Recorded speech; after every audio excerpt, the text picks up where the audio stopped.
everyone. Hope everyone is having a good day and staying safe and healthy during this time.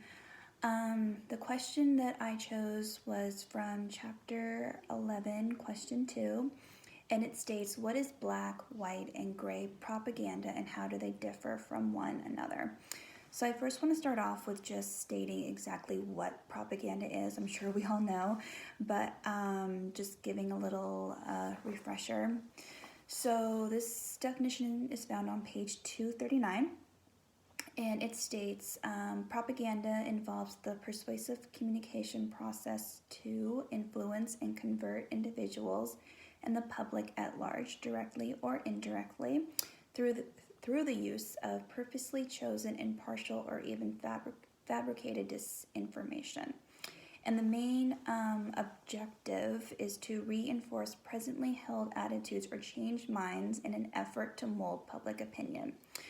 So we basically see these all the time.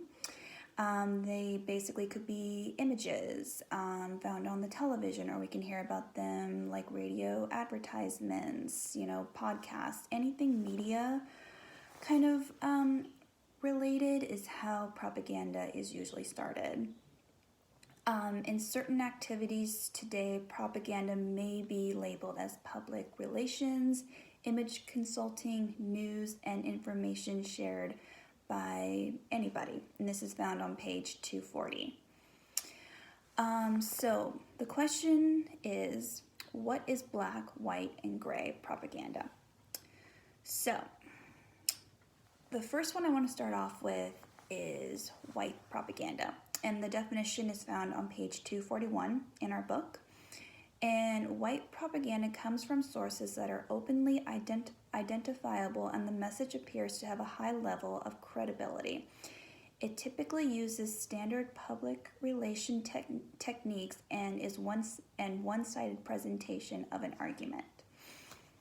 So this one is basically saying that this type of propaganda, you know where the source is coming from, and you know who said it, and they're not trying to hide it, and it's there for the public to know and acknowledge. And an example of that would be the Persian Gulf War. So during the 1991 Persian Gulf War, the U.S. government commissioned the use of white propaganda radio broadcasts which presented the U.S. in a positive light and reduced the enemy's will to resist. White propaganda radio stations like the Voice of America featured programs which gave testimonies from happy Iraqi prisoners of war. And stations like the Voice of America attempted to build the credibility of the U.S. among the Iraqi civilians, and basically they did that by trying to convince them of the good intentions of the broadcasters. So that is what white propaganda is. And black propaganda is found on page 241 also. This is in our book.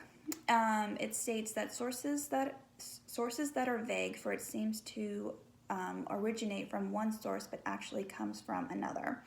And an example of this I found was on physics.smu.edu, and there was an example of an attack on Google. And in 2001, it was reported that Facebook had hired a PR firm to anonymously circulate claims about Google.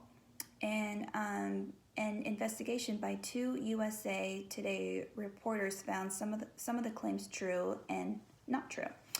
The agency Bernson and Marsteller, hope I'm saying that right, planted phony stories about a Google social networking plan. So it was actually the agency that was spreading, rumors about Google and not Facebook. So basically with this one, it could come from one source, but it actually comes from another source. So they're really good at hiding the one source while the other source takes the credibility for it. And And the last one is gray propaganda. And this type of propaganda, you do not know where the source comes from. This definition is found on page 242. It says that this does not possess an actual identifiable author. The information cannot be verified. And we see a lot of this type of propaganda with CIA operations.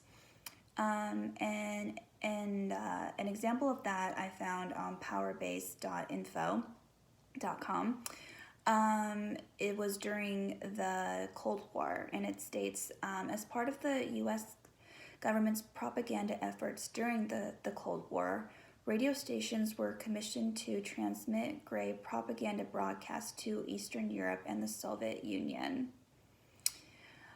These stations were in part supported by the American Central Intelligence Agency, but never revealed their true sponsors. So you never got to really know where the information was coming from, that these radio stations got their information. It was just one of those things where it was like, yeah, we have this info, but we can't really tell you where it's from. So that is what gray propaganda is. So the next part of the question is, how do all three of these differ from one another? So all three of these types of propaganda have one thing in common. They are all projecting the same message, but it's from different ideas. So white propaganda differs from black propaganda because the true source is falsely attributed for deceptive measures. So white, you know where it's coming from, and black, you have a source, but it's not that source. It could come from another source. And gray, you have no idea where the source comes from. So one, you know exactly where the source is coming from. Two, you have a source, but it may not be that source. And three, you have no idea where the source is coming from at all. So that pretty much is how they differ. Like I said, they do have, the same message in common, but you're not getting exactly the type. You either or you aren't getting where the message is coming from. So that is my question. Love to hear you guys' opinions on this, and thank you for watching, and hope everyone stays safe. Thanks.